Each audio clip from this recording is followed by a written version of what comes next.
जीवन के कमाई डूब गइल ए मोदी सरकार।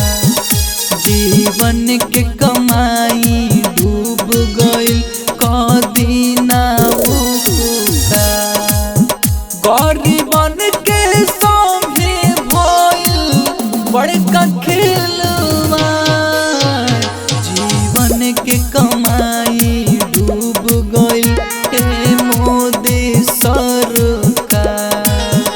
मेहनत के कमाई डूब गइल कदी ना उपकार।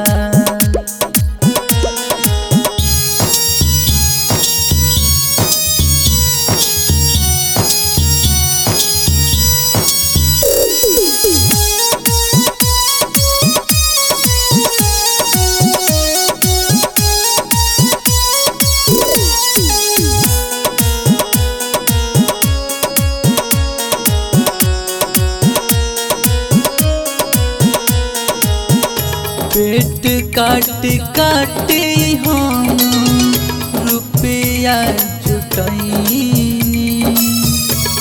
आजू न घरे के न घाटे के भैनी।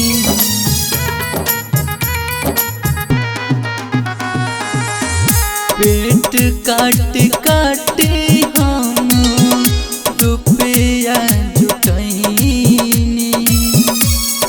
आजू न घरे के न घाटे के भैनी। अमीरो गरीब सभे हो गइले लाचार।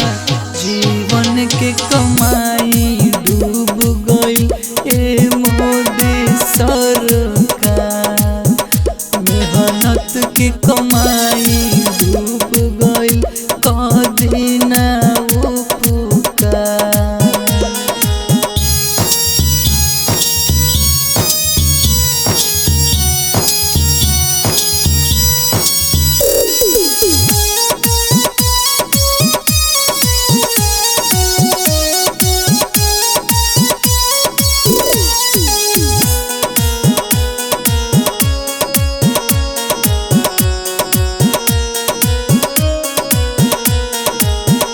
कवनो ठोस कदम अब उठाई सरकार। नात बाकी डायरेक्टर सब हो जइहे फरार।